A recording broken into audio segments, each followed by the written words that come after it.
మంచిది. యేసుక్రీస్తు నామములో అందరికీ కూడా హృదయపూర్వక వందనాలు తెలియచేస్తున్నాము. మరి ఈరోజు మట్టలతో స్తుతించుకుంటున్నటువంటి ఈ యొక్క ఆదివారం రోజు చాలామంది ఆ దినముల్లో యేసుక్రీస్తు ప్రభువారి యొక్క దినముల్లో మరి ప్రభువారిని మట్టలతో ఆరాధించినట్లుగా, మట్టలతో వారు గణపరిచినట్లుగా మనం చూస్తూ ఉంటాము. మరి ఆ యొక్క వాక్య సందర్భాన్ని ఒకసారి మనము ధ్యానించుకొని దేవుని యొక్క వాక్య భాగంలోనికి మనము ముందుకు వెళదాము. రండి.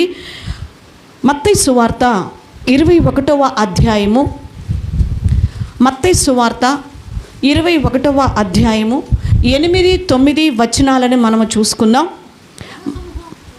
జనసమూహములోనూ అనేకులు తమ బట్టలు దారి పొడుగునా పరిచిరి, కొందరు చెట్ల కొమ్మలు నరికి దారి పొడుగునా పరచిరి. జనసమూహములలో ఆయనకు ముందు వెళ్ళుచుండిన వారును వెనక వచ్చుచున్న వారును, దావీదు కుమారునికి జయము, ప్రభువు పేరిట వచ్చువాడు స్తుతింపబడునుగాక, సర్వోన్నతమైన స్థలములలో జయము అని కేకలు వేసిరి. ప్రియమైన దేవుని బిడ్డలారా, జనసమూహములో అనేక మంది దేవుడు చేసినటువంటి కార్యములను బట్టి ప్రభువుతో వారు గడుపుచు ప్రభువు చేస్తున్న అద్భుతాలను, ప్రభువు చేస్తున్న ఆశ్చర్య కార్యాలను, స్వస్థతలను చూచినటువంటి వారిగా రక్షకుడైన యేసుక్రీస్తు ప్రభువారు అని జనులందరూ కూడా దేవుణ్ణి గణపరచాలి అనుకున్నారండి.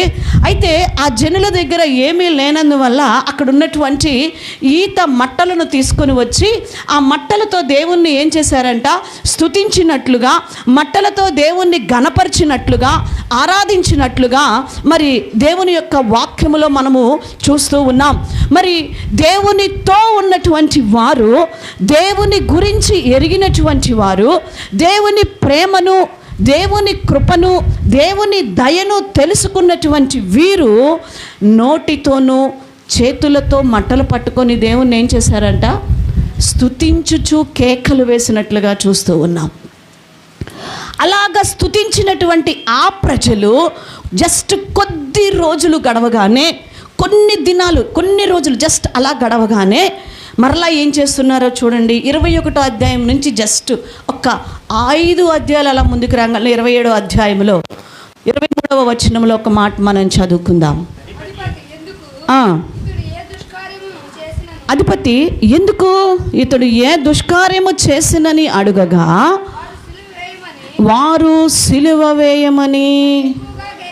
ఏమండి, ఏ నోటితో స్తుతించినటువంటి జనుల గుంపు ఉన్నదో ఆ జనులలో కొందరు అనేకులు అధిపతులతో కలిసి, అధికారులతో కలిసి మరి అదే యేసుక్రీస్తు ప్రభువారిని ఏ మట్టలతో చేతులు పట్టుకున్నారో ఆ చేతులను ప్రభు వైపు చూపుతూ, ఏ నోటితో దావీదు కుమారునికి జయము, హోసన్నా జయము అని స్తుతించినారో ఆ నోటితోటి సిలువ వేయండి, సిలువ వేయండి అని ఏం చేశారంటండి, కేకలు వేసినట్లుగా మనం చూస్తూ ఉన్నాం.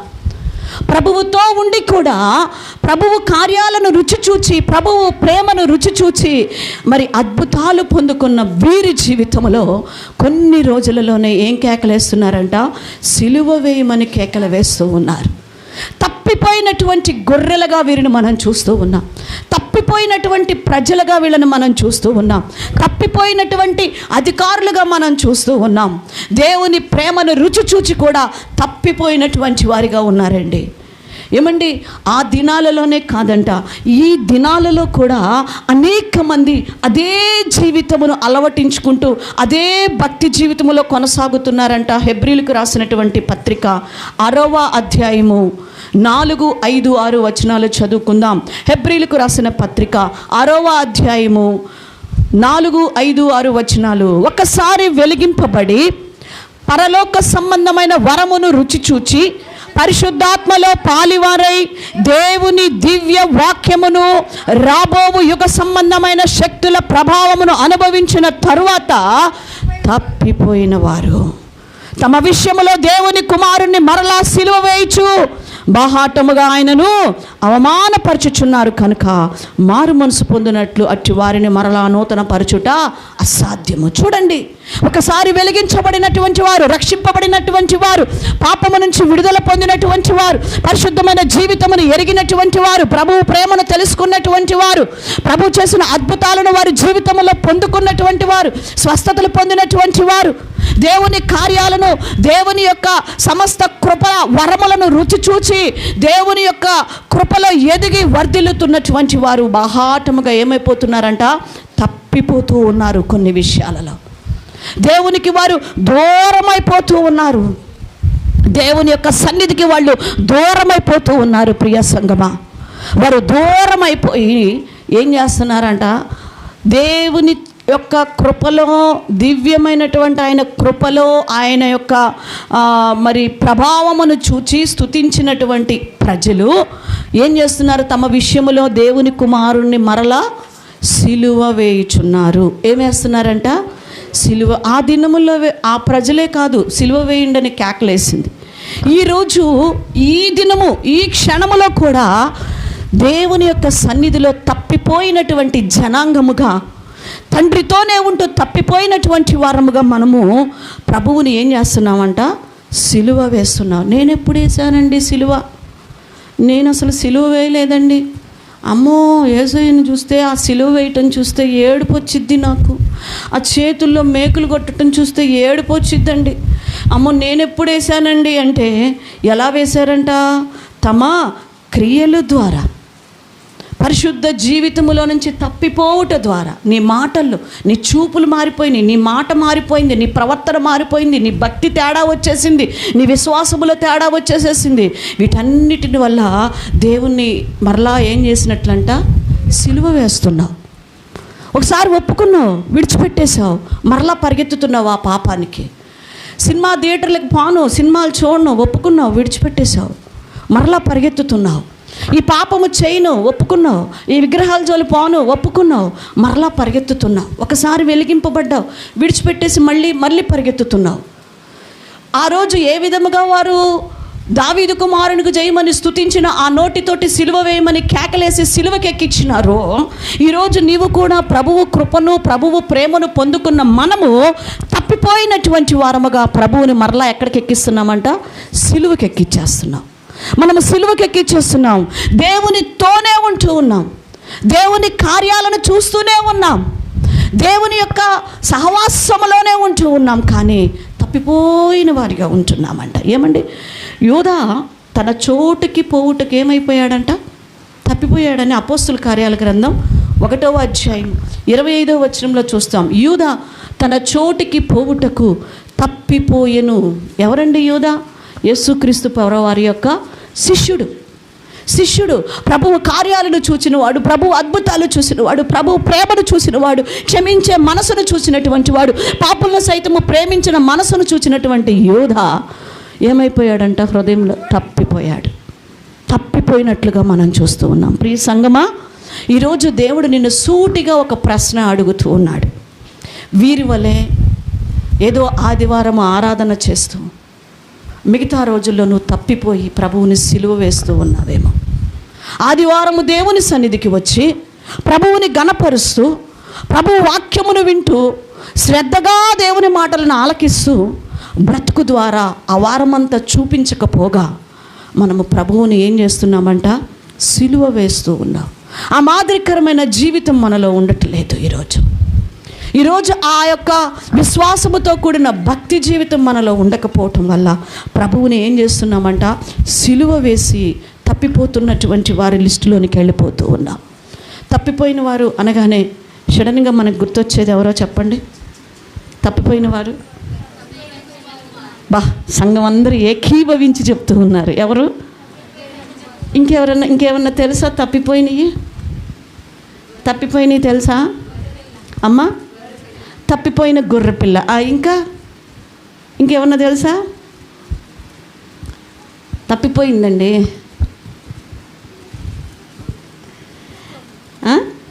మీ ఇల్లు ఆడికి పోదు, ఆడే ఉండిద్ది.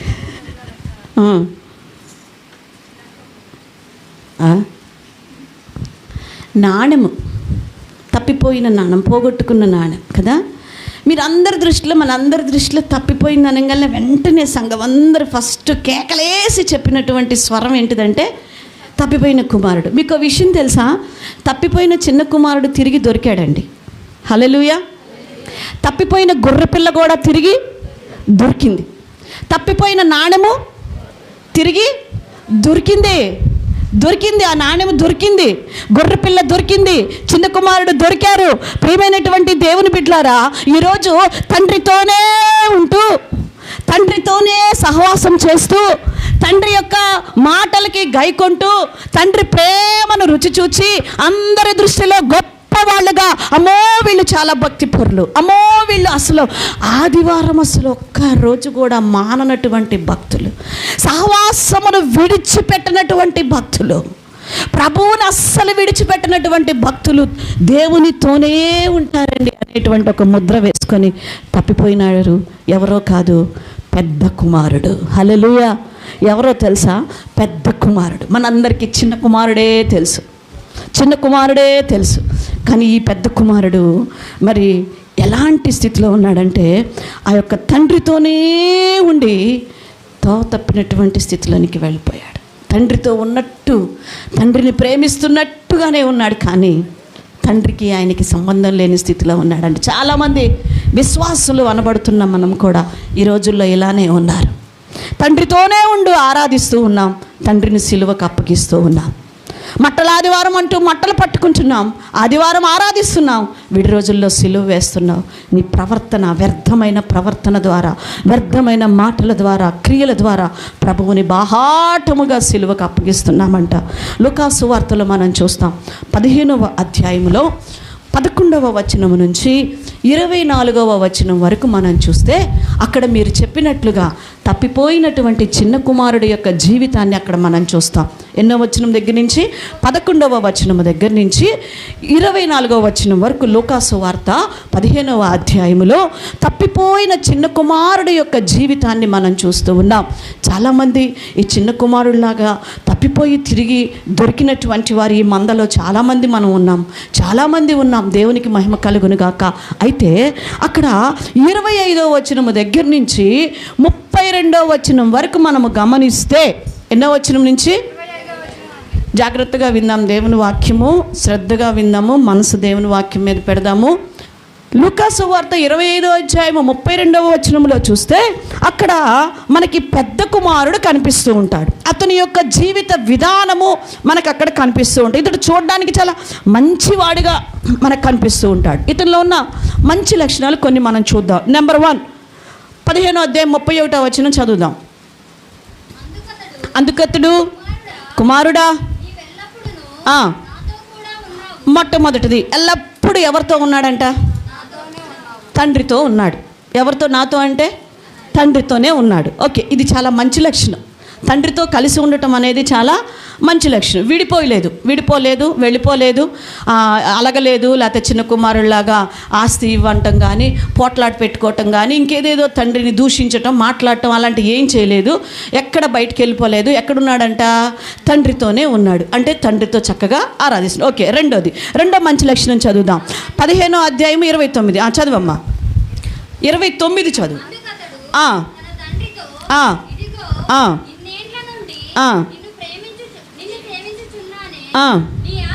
నీ ఆజ్ఞను నేనెప్పుడు మీరలేదు. రెండో మంచి లక్షణం చదువుదాము. రెండో మంచి లక్షణం, తండ్రి ఆజ్ఞలు అన్నాడు ఏం చేయలేదు. ఫస్ట్ మంచి లక్షణం ఏంటిది? అది తండ్రితోనే ఉన్నాడు. రెండో లక్షణం ఏంటి? తండ్రి ఆజ్ఞలు అన్నాడు మీరలేదు. నీ ఆజ్ఞను నేను ఎప్పుడన్నా మీరేనా అంటున్నాడు. ఓకే, మూడో లక్షణం, అది 29వ వచనం మరొకసారి రిపీట్ చేయమ్మా.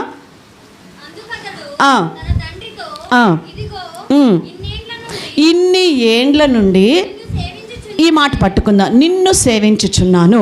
ఇన్ని సంవత్సరాల నుంచి నేను నిన్ను సేవిస్తాను. అంటే తండ్రిని సేవించున్నాడు అనగా తండ్రి అతని పొలములో పనిచేస్తూ ఉన్నాడు. తండ్రి యొక్క పొలములోనే ఏం చేస్తూ ఉన్నాడు? పనిచేస్తూ ఉన్నాడు. ఎంత మంచి లక్షణాల్లో ఇతరులో ఈ 3 లక్షణాలు మనం గమనిద్దాం. 1, ఎవరితో ఉన్నాడు? తండ్రితోనే ఉన్నాడు. 2, తండ్రి ఆజ్ఞలను పాటిస్తూ ఉన్నాడు. 3 తండ్రిని సేవిస్తూ ఉన్నాడు, పని చేస్తూ ఉన్నాడు. ప్రియమైన దేవుని బిడ్డలారా, ఇంత మంచిగా ఉన్న పెద్ద కుమారుడు ఎలా తప్పిపోయాడు? తప్పిపోయినటువంటి లిస్టులోనికి ఎలా వస్తాడు అని మనం చూస్తే, మన యొక్క భాషలో ఇప్పుడు మాట్లాడుకుందాం. ఇక్కడ మొట్టమొదటిగా మనం చూస్తే ఈ పెద్ద కుమారుడు ఎవరితో ఉన్నాడు? తండ్రితోనే ఉన్నాడు. కొంచెం మనసు విప్పి మాట్లాడుకుందాం. తండ్రితో ఉన్నాడు. ఇప్పుడు మనము మన ఇంట్లో మన అమ్మా నాన్నలతో కలిసి ఉన్నాము అంటే మన ఇంట్లో మనము ఏ ఏ విషయాలని మనము గ్రహిస్తూ ఉంటామో చెప్పండి. ఊరికే ఉజ్జాంపులుగా మీ తండ్రితో ఉన్నావంటే ఏం తెలుసుకుంటూ ఉంటావు? అలవాట్లు, ఇంకా అదే ఏ అలవాట్లు అంటే అవే ఏ విధంగా మాట్లాడతారు? ఇంకా ప్రాబ్లమ్స్ వస్తే షేర్ చేసుకుంటారు. ఎవరు ప్రాబ్లమ్స్ వస్తే ఇంట్లో ఏదైనా ప్రాబ్లమ్స్ వస్తే కలిసి షేర్ చేసుకుంటారు. ఇంకా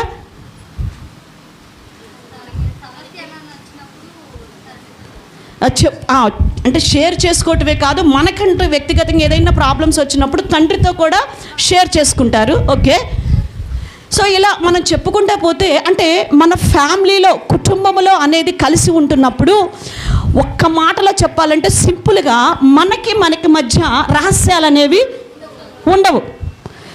తండ్రికి పిల్లలకి మధ్య, కుటుంబంలో మధ్య రహస్యాలు అనేవి ఉండవు. బయట వాళ్ళతో రహస్యాలు ఉండొచ్చు మనకి, మన కుటుంబ విషయములు బయటికి తెలియకూడదని కొన్ని మనము సీక్రెట్గా కొన్ని మెయింటైన్ చేస్తూ ఉంటాం. రైట్, బయట ఎక్కడ మాట్లాడుకు ఈ పరిస్థితుల గురించి ఎక్కడ చెప్పుకో, మేము ఇలా డిస్కషన్ చేసుకునే చెప్పుకో, మేము ఇలా బాధపడుతున్న విషయం చెప్పకండి, జాగ్రత్తగా ఉండండి అని మనము పంచుకుంటూ ఉంటాం, బయటికి తీసుకెళ్ళాం. కానీ మనలో ఏముంటుందంటే సీక్రెట్స్ అనేవి మనకి ఉండవు, ప్రతిదీ కూడా ఉంటుంది.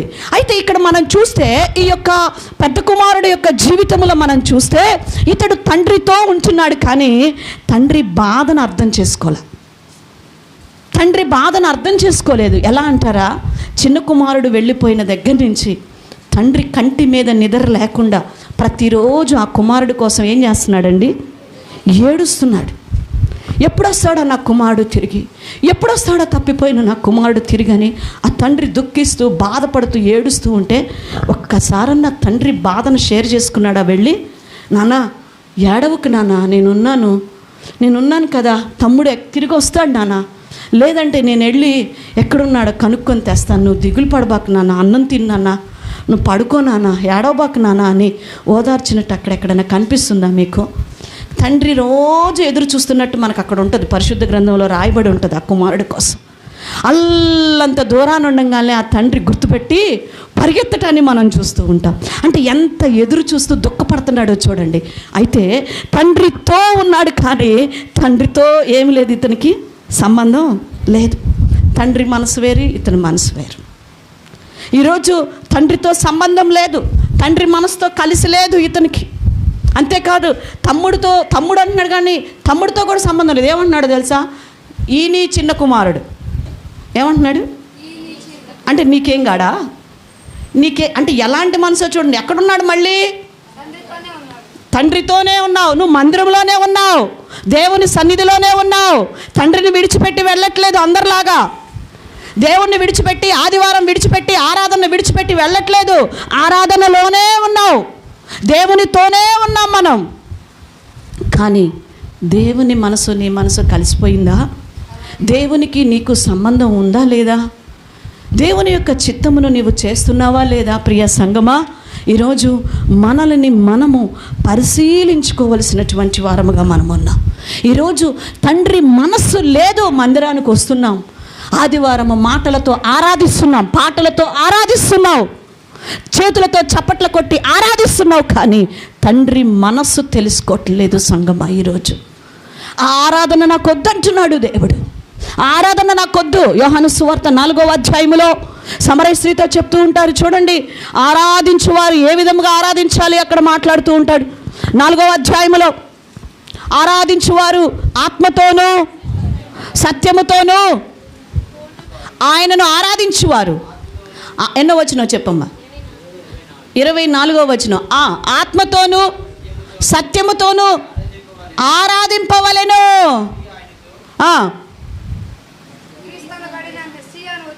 వచ్చునని.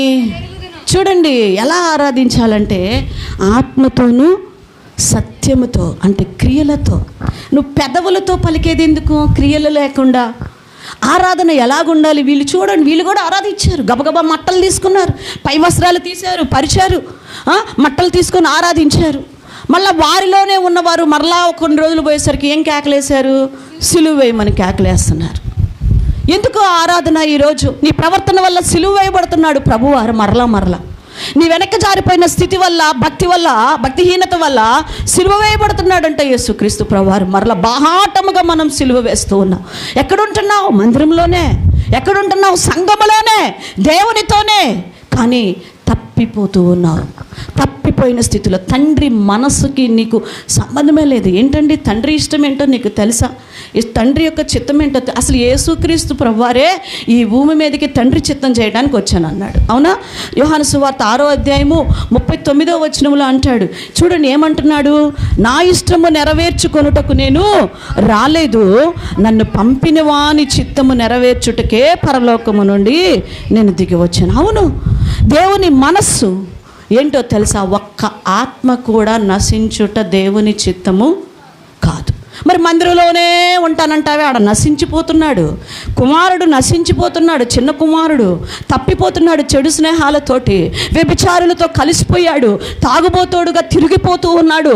అది తెలిసిన తండ్రి ఏడుస్తున్నాడు. ఆ కుమారుడిని ఎవరు తెస్తారు? ఆ పరిస్థితి నుంచి ఎవరు తప్పిస్తారని ఏడుస్తుంటే బాధ్యత లేనివాడిగా ఆ యొక్క తండ్రి మనసు పట్టనట్టుగా కూర్చున్నాడు తండ్రితో పాటు. ఎన్ని రాత్రులు తండ్రి నిద్ర లేకుండా ఏడుస్తూ ఉంటే ఈయన గురకబెట్టి నిద్రపోతున్నాడు.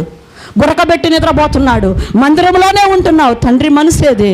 ఆడ నశించిపోతున్నాడు నీ భర్త, నీ పిల్లలు నశించిపోతున్నారు. నువ్వు మాత్రం మందిరంలో కూర్చొని పొద్దున్నే ఇక్కడ మాత్రం చేతులు తట్టి ఒక గంట, ఒక అరగంట నీ ఇష్టం వచ్చిన టయానికి వచ్చేసి ఆరాధించేసేసి వెళ్ళిపోతుంటావు. నశించిపోతున్న నీ భర్త పట్టడు, నశించిపోతున్న నీ పిల్లలు, నీ భార్య నీకు పట్టరు. నీ రక్త సంబంధాలు మారు మనసు లేకుండా నశించిపోతుంటే వాళ్ళ గురించి లెగిచి వేకుజామున లేచి ప్రార్థన చేద్దామన్న బుద్ధే లేదు మనకి, జ్ఞానమే లేదు మనకి. వాళ్ళు ఎట్టపోతేనేమి డబ్బులు తెస్తున్నారుగా, వాళ్ళు ఎలా పోతేనేమి మనం తింటున్నాం, సంతోషంగా ఉన్నాంగా, కడుపు నిండిపోతుందిగా. ప్రియ సంగమా, ఈరోజు నువ్వు పెదవులతో స్తుతిస్తూ దేవుణ్ణి బాహాటముగా సిలువ వేస్తున్నావు అంటున్నాడు దేవుడు. ఆత్మలు నశించిపోతున్నారు. ఎక్కడ పరిగెత్తావు నువ్వు సంఘముతో సువార్త కూడికి? ఎక్కడ నువ్వు సువార్త ప్రకటించావు? దేవుడు అడుగుతున్నాడు. నీ ఆరాధన ఎవరికి కావాలి? చేతులు తట్టి ఓరకేదో ఆరాధించే ఆరాధన. ఎక్కడ నీ క్రియలు? ఎక్కడ నీ పరుగు? ప్రభువు ఈరోజు సూటిగా మనతో మాట్లాడుతూ ఉన్నాడు. ప్రియ సంగమా, మనము దేవుణ్ణి ఎలా ఆరాధిస్తున్నాం? ప్రభువారు అంటున్నాడు మత్తయి సువార్త 7వ అధ్యాయం 21వ వచనములో, ప్రభువా అని నన్ను పిలుచు ప్రతివాడు ఎక్కడికి పోడు? పరలోక రాజ్యం పోడు, కానీ పరలోకమందున్న నా తండ్రి చిత్త ప్రకారము చేయువాడే పరలోకములో ప్రవేశిస్తాడు. ఇతను కూడా తండ్రితో ఉన్నాడు, కానీ తండ్రి చిత్తము చేయట్లా. మందిరంలో ఉన్నావు, మరి సంఘ క్రమాన్ని పాటిస్తున్నావా? సంఘ కూడికలను పాటిస్తున్నావా? సంఘంలో ఉన్నావు, మంచిది, దేవునికి మహిమ కలుగును గాక నీ జీవితాన్ని బట్టి. మరి తండ్రి మనసు ఎరిగి సంఘము నడుస్తున్నప్పుడు ఆ సంఘముతో కలిసి నువ్వు నడుస్తున్నావా? నశించిపోతున్న ఆత్మల కొరకు మనం పరిగెత్తుతున్నామా? లేక ఆదివారం ఆమెను చెప్పి ఆరాధించి వెళ్ళిపోతూ ఉన్నావు? రెండోది మనం చూసాము, ఆ కుమారుల్లో ఏం చేస్తున్నాడంట? తండ్రి ఆజ్ఞలను పాటిస్తున్నాను అని. ఎప్పుడైనా నీ ఆజ్ఞను నేను తప్పానా? అడుగుతున్నాడు. నీ ఆజ్ఞను నేను ఎప్పుడన్నా మీరానా? అడుగుతున్నాడండి. నిజమే, తండ్రి చెప్పినవన్నీ చేస్తున్నాడు, నిజమే. మరి అయితే గలతీ పత్రిక 5:14 ఉంటుంది, ధర్మశాస్త్రం అంతయు దేనిలో ఇమిడి ఉన్నదంట? నిన్ను వలే నీ పొరుగు వారిని ప్రేమించుమని. ప్రభువారు యేసుక్రీస్తు ప్రభువారు కూడా చెప్తారు కదా, ఆజ్ఞలన్నీ కూడా నిన్ను వలే నీ పొరుగు వారిని ప్రేమించమనేటువంటి దాంట్లో ఇమిడి ఉన్నది అన్నారు కదా. మరి కుమారుడు ఈ పెద్ద కుమారుడు తన వలే తన చిన్న కుమారుడిని ప్రేమిస్తున్నాడా? తన తమ్ముడిని ప్రేమించాడా? అంటే ఆజ్ఞను ఏం చేశాడు? అంతేకాదండి, ఇతనికి కూడా ఎవరున్నారో తెలుసా? స్నేహితులు ఉన్నారు. ఎవరున్నారు? ఆయన అంటున్నాడు కదా, ఇందాక మనం చదివాం 29వ వచనంలో, కింద ఆ వచనాల్లో చదువుతాం. ఏ రోజైనా అయ్యా ఎన్నడూ అయినను నా స్నేహితులతో సంతోషపడినట్లు నీవు నాకెన్నడూ నాకు ఇచ్చావా మేకపిల్లని? అంటే ఆయనకి రహస్యంగా ఎవరున్నారు తండ్రికి తెలుసుకుండా స్నేహితులు మెయింటైన్ చేస్తున్నాడండి. ఆ స్నేహితులు కూడా ఎలాంటి స్నేహితులు? ఇప్పుడు ఏం చేసుకోవాలనుకున్నాడు? మేకపిల్లను కోసి విందు, అంటే మన భాషలో పార్టీ. ఇప్పుడే మా యమన చెల్లి ఎదురుపడింది. ఏడకమ్మ అంటే పార్టీకి వెళ్తుందంట. బాగా రెడీ అయ్యి ఎంత చక్కగా పోతుందో మా చెల్లి. పార్టీ అంటే తండ్రికి తెలియకుండా ఏం చేసుకోవాలని మనసులో ఉంది? పార్టీలు చేసుకునే ఫ్రెండ్స్ని మెయింటైన్ చేస్తున్నాడు. ఎలాంటి పార్టీలు? విందు పార్టీలు. విందు పార్టీలు. ప్రియమైన దేవుని బిడ్డలారా, ఈరోజు దేవుని యొక్క వాక్యం మనకి సెలవిస్తూ ఉన్నది. ఆజ్ఞ అతిక్రమమే పాపం అని దేవుని వాక్యం సెలవిస్తూ ఉన్నది. నీ తోటి సహోదరునే ప్రేమించలేవు, మళ్ళీ అన్ని ఆజ్ఞలు పాటిస్తాను అంటున్నావు. ఒక ధనవంతుడు కూడా వచ్చాడు యేసుప్రభు వారి దగ్గరికి వచ్చి. ఒక యవనస్తుడైన ధనవంతుడు వచ్చి, నేను పరలోక రాజ్యం వెళ్ళటానికి ఏం చేయాలి అని అంటే, మోషే చెప్పినటువంటి ఆజ్ఞలు ఉన్నాయి కదా, వాటి ప్రకారం నడుచుకుని అవి చిన్నప్పటి నుంచి చేస్తున్నాను అన్నాడు. ఎప్పటి నుంచి అంట? చిన్నప్పటి నుంచి పాటిస్తున్నాను నేను అన్నాడు యేసయ్యతోటి. అప్పుడు యేసయ్య చూసి అన్నాడు, అన్నీ పాటిస్తున్నావు కానీ నీ ధనాన్ని విడిచిపెట్టి నన్ను వెంబడించి అన్నాడు. ఏం విడిచిపెట్టాలి? ధనాల. మొహం చిన్నబుచ్చుకున్నాడంట. ఇంకా మొహం చిన్నబుచ్చుకొని ధనాన్ని విడిచిపెట్టడానికి ఆయనకి ఇష్టము పుట్ల. అంటే 10 మందిలో నేను అన్ని ఆజ్ఞలు పాటిస్తున్నానని చెప్పుకోవడానికి వచ్చినట్టున్నాడు ఆడకి. అంతేగాని డబ్బు విడిచిపెట్టడానికి మనసు రాల, ప్రభువును వెంబడించడానికి మనసు రాల. ప్రియ సంగమా, ఈరోజు నీలో ఉన్నటువంటి ప్రతి ఆజ్ఞను, ప్రభు ఆజ్ఞను పాటించుచున్నట్లయితే ప్రతి చెడును మనం విడిచిపెట్టాలి. ప్రార్థన చేయకపోవటం పాపం. మరి ఎక్కడ ప్రార్థన చేస్తున్నావు నువ్వు చెప్పండి? ఎంతమంది ప్రార్థన చేస్తున్నారు? ఈరోజు ఉదయం లేచి ఎంతమంది దేవుని సన్నిధిలో ప్రార్థన చేసి వచ్చారు అంటే నేను చెప్పనులేండి, ఎందుకంటే నా పొరుగు పోయిద్దని నేను అనుకుంటా. దేవునికి నాకు ఇద్దరి పొరుగు పోయిద్ది అనుకుంటా. అంటే ప్రార్థన చేసేటువంటి వీరులు అంతమంది ఉన్నారు మనకి. ఈరోజు ప్రార్థన చేసేవారు లేరు. ప్రభు ఆజ్ఞల ప్రకారం పొరుగువారు నశించిపోతున్న వారిని ప్రేమించేవారు లేరు. ఈ కుమారుడు నిజంగా తండ్రి ఆజ్ఞలు పాటిస్తే తండ్రి బతిమలాడుతున్నాడు, నాయన నా అన్నీ నీయేరా, లోపలికి రా నాన్న, లోపలికి రామ్మా. బతిమలాడుతుంటే బతిమలాడించుకుంటున్నాడంట. రా రా రా రా అని బతిమలాడించుకుంటున్నాడంట. కానీ మూతి ముడుచుకొని అట్టనే నుంచున్నాడంట. ఎలా నుంచున్నాడు? అంతే, వెంటల్లా నేను రాను. మరి తండ్రి ఆజ్ఞకి లోబడితే తండ్రి పిలవగానే నీకు ఇష్టం ఉన్నా లేకపోయినా ఏమవ్వాలి? నేను ఒక ప్రశ్న వేస్తా, దేవుడిచ్చిన ఆజ్ఞలన్నీ అందరం ఇష్టపూర్వకంగానే చేస్తున్నామా? నిజం చెప్పండి. అందరం ఇష్టపూర్వకంగా, అబ్బా దేవుడు ఆజ్ఞలు అంటే అది కొద్దిగా అక్కడ ఉన్న 10 ఆజ్ఞలు అన్నీ ఎంత ఇష్టమో, నాకు ఇష్టంగా చేస్తున్నాను. కొంచెం కష్టమైన ఇష్టంగా మలుచుకొని చేస్తుంటాం. నిన్నువలే నీ పొరుగువారిని ప్రేమించు అంటే ఎంత కష్టం అంటే, భయంకరంగా తిట్టారు కదా నన్ను, ఎంత తిట్టింది నన్ను, ఎన్ని ఆరిపోసింది నన్ను, ఎంత దారుణంగా నింది. ఇప్పుడు వెళ్ళి నేను ఆమెకు సారీ చెప్పాలంట. ఎంత కష్టమో మనకు కష్టం. కానీ దేవుని కోసము దాన్ని మనం ఎలా మలుచుకుంటున్నాము? ఇష్టంగా మలుచుకొని వెళ్తున్నాము అంతే. ఈరోజు నీకు ఇష్టమన్నా లేకపోయినా దేవుని ఆజ్ఞ అది కఠినంగా ఉన్నా కూడా నువ్వు లోబడాలి అంతే. ప్రభు చెప్పాడు అంతే. నువ్వు విడిచిపెట్టంటే విడిచిపెట్టాలి, వెంబడించంటే వెంబడించాలి అంతే. ఈరోజు దేవునికి లోబడాలి మనం అంతే. యూట్యూబ్లోకి న్యూస్ చూస్తూ ఉన్నాను, ఏదో యాంకర్స్ ఏదో ఒక యాడ్ ఇచ్చేసారంట. యాడ్ దాని కొరకు హిందూ వాళ్ళు సారీ చెప్పమంటే నెవర్ చెప్పనంటున్నారు. నేను చెప్పాం, ఛానల్కి పోండి, నేను చెప్పాం.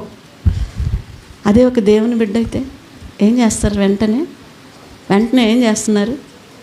మన తప్పే ఉండదు. బోల్డన్ని తిట్లు తింటాం, అవమానాలు పడతాం, నిందలు పడతాం, అన్నీ భరిస్తాం. మళ్ళీ సారీ కూడా మనమే చెబుతాం, సిగ్గు లేకుండా మనమే సారీ చెబుతాం. హల్లెలూయా. అది మన యేసయ్య మనకి నేర్పాడు. దేవునికి మహిమ కలుగును గాక. కానీ ఇక్కడ ఈ పెద్ద కుమారుడు తండ్రి బతిమిలాడుతున్నా లోపలికి రావట్లేదంట, అలానే ఉండిపోయాడంట.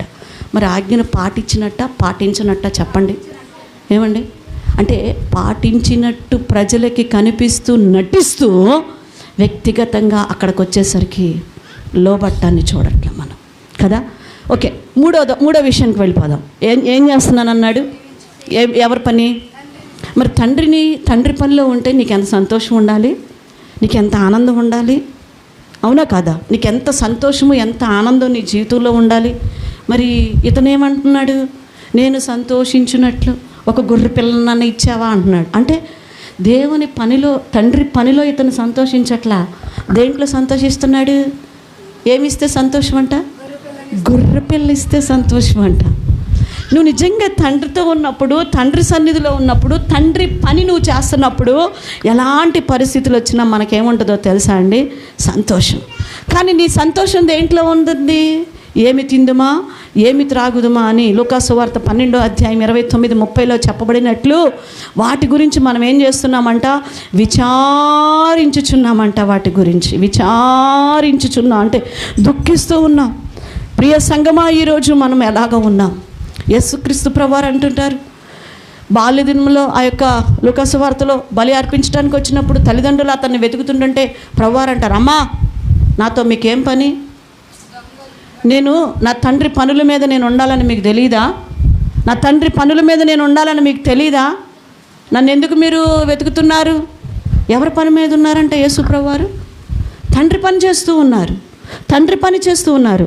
మత్తయి సువార్తలో చూస్తాం, ఆ యొక్క సిలువలో చనిపోయే సమయంలో, నా తండ్రి నా ఆత్మను నీకు సమస్తమును ముగించి ఆత్మను అప్పగించాడు. అంటే తండ్రి పనిని ఏం చేశాడు? నెరవేర్చినాడు. అపోస్తలుడైన పౌలు గారు అంటూ ఉంటారు, నా పరుగును తుదముట్టించి తిని నా విశ్వాసమును కాపాడుకొంటిని అంటున్నాడు. దేవుడిచ్చినటువంటి పనిని మరి సంతోషంగా పౌలు గారు చేసినట్లుగా మనం చూస్తూ ఉన్నాం. ఈరోజు పనిలో తండ్రి పని చేస్తున్న నీవు దేవుని దగ్గర కూర్చొని సంతోషించలేకపోతున్నావు. ఒక సువార్త కూడికి వచ్చి సంతోషించలేకపోతున్నావు. ఒక బైబిల్ స్టడీలో సంతోషించలేకపోతున్నావు. నశించిపోతున్న ఆత్మకి సువార్త చెప్పుడు ద్వారా సంతోషించలేకపోతున్నావు.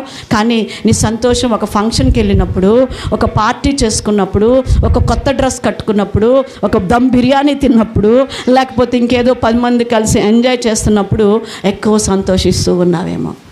దేవుని వాక్యం సెలవిస్తూ ఉన్నది.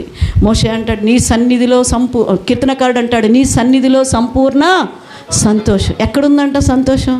మరి ఈ కుమారుడికి సంతోషం లేదంటున్నాడు. ఏంది పని చేస్తా? ఎక్కడ అంటే ఇష్టపూర్వకంగా పని చేయట్లా మొక్కుబడి కోసం. అమ్మా ఆ చిన్న కుమారుడు చూస్తే అట్ట పోయాడమ్మా, ఈ పెద్దోడు చూస్తే అట్ట తిరుగుతున్నాడమ్మా ఏమీ చేయకుండా అని ఎక్కడ అంటారోనని ప్రజల మెప్పు కోసం ఏం చేస్తూ ఉన్నాడు? ఇష్టము లేకపోయినా ఏం చేస్తున్నాడు? పని చేస్తున్నాడు. ఆ పనిలో సంతోషించట్లా. ప్రియ సంగమా, ఈరోజు దేవుడు నన్ను సూటిగా ప్రశ్నిస్తూ ఉన్నాడు. తప్పిపోయిన కుమారుల్లా తప్పు తెలుసుకుని ప్రభువు దగ్గరికి వస్తున్నావా? తప్పిపోయిన కుమారుడు అన్నాడు, నా తండ్రి నీ కుమారుడిని అనిపించుకోవటానికి ఇక నేను యోగ్యుడిని కాను. నాకొద్దు, ఇంకా నేను ఏం చేస్తాను? నీ ఇంట్లో కూలేవనిగా ఉంటా. మన ఇంట్లో చాలామంది పనోళ్ళు ఉన్నారు కదా, ఇక నుంచి నేను ఆ పని వాళ్ళలాగా ఉంటాను. నా తండ్రి నాకు వారసత్వం కూడా వద్దు, నా తప్పు తెలుసుకున్నాను అంటున్నాడు. కానీ పెద్ద కుమారుడు ఏమంటున్నాడు? నేను రాను. అతని జీవితము బయటే ఉండిపోయాడండి. అతని జీవితం ఒక ప్రశ్నార్థకంగా మిగిలిపోయిందండి. పరిశుద్ధ గ్రంథంలో ఇంకా అతను తండ్రి ఇంటిలోనికి వెళ్ళాడా వెళ్ళలేదో కూడా ఒక క్వశ్చన్ మార్క్. ఏంటది? Question mark. మీకు ఎక్కడన్నా కనిపిస్తే చెప్పండి ఆయన గురించి పరిశుద్ధ గ్రంథంలో. ఏ ఇంట్లో కన్నా వెళ్ళాడేమో మరలా తిరిగి ఏదన్నా కనపడితే నావే చెప్పండి. నాకైతే కనపడలా నాకు ఆయన. అయిపోయింది, ఒక క్వశ్చన్ మార్క్ పడిపోయింది. ఆయన ఫేస్ మీద ఏం పడిపోయింది? నీ బ్రతుకు ఆరాధన నోటితో చేసేసే ఒక క్వశ్చన్ మార్క్గా పడిపోకూడదు. క్రియలతో పశ్చాత్తాపముతో అలా నశించిపోతున్న ఆత్మల దగ్గరకు పరిగెత్తి ప్రభువుని మహిమపరిచే విధంగా ఉండాలి. కానీ మట్టలు పట్టుకొని ఆరాధించేసేసి, లేకుంటే ఆదివారం వచ్చి దేవునికి స్తోత్రమని వారమంతా నీ లోకంలో జీవిస్తూ, వారమంతా పెద్ద కుమారులాగా దేవుణ్ణి దుఃఖపరుస్తూ అలాంటి స్థితిలో మనం ఉంటే అది ఎలా ఆరాధన అవుతుంది? ఎలా దేవునికి మహిమకరంగా అవుతుంది? నువ్వు ఏ స్థితిలో ఉన్నా, ఏ పరిస్థితుల్లో ఉన్నా కూడా ప్రభువుని మహిమపరిచే బిడ్డలుగా మనం ఉందము కాక. హల్లెలూయా. నీ జీవితము ద్వారా దేవుడు గణపరచబడాలండి. నీ జీవితము ద్వారా దేవుడు మహిమపరచబడాలి. ఈరోజు ఆరాధిస్తున్న నీవు అదే ప్రకారము జీవించటం నేర్చుకోవాలంట. దేవుణ్ణి గణపరుస్తున్న నీవు అదే ప్రకారము ఘనముగా ప్రభువు కొరకు బ్రతకటం నేర్చుకోవాలంట మనం. హల్లెలూయా. ఈరోజు ఎలాగున్నాం?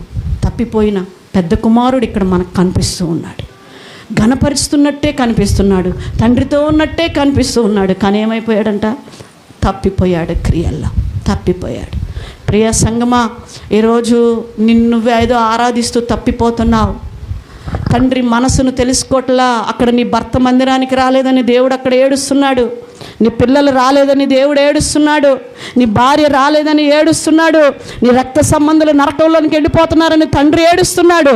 నువ్వు మాత్రం నేను వచ్చాను, ప్రజెంట్ సార్, ప్రజెంట్ పాస్టమ్మ గారు, ప్రజెంట్ వేయించుకుంటున్నావు. ఎవరికి కావాలి ఈ ఆరాధన అని దేవుడు ఒక క్వశ్చన్ మార్క్ వేస్తున్నాడు. ప్రియ సంగమా, ఈరోజు సిలువకి ఎక్కిస్తావా? లేకపోతే తప్పిపోయిన చిన్న కుమారుల్లాగా పశ్చాత్తాపడి తండ్రి కన్నీటిని తుడిచి తండ్రి మనసును ఎరిగి తండ్రిని మహిమపరుస్తావో నువ్వు పరిశీలన చేసుకో. ఆనాడు మట్టలతో స్తుతించి నోటితో సిలువ వేయమని కేకలేశారట. ఈనాడు ఆది సంఘములో వారు దేవుణ్ణి స్తుతిస్తూ ఆరాధిస్తూ ఒకసారి వెలిగింపబడి ఆత్మ సంబంధమైన వరములను రుచి చూచి బాహాటముగా తప్పిపోయిన వారుగా మరలా సిలువకేసినారంట. ఈరోజు శలా ప్రార్థనా సంఘంలో సహవాసములో ఉన్న మనము ఎలాగ ఉన్నాం? నోటితో స్తుతించి నోటితో ఘనపరిచి మరలా మన క్రియల ద్వారా ప్రభువుని సిలువకెక్కిస్తూ ఉన్నామా? పరిశుద్ధమైన ప్రవర్తన లేనటువంటి వారముగా, ప్రభువు ప్రేమను చూపించలేనటువంటి వారముగా ఉంటున్నామా?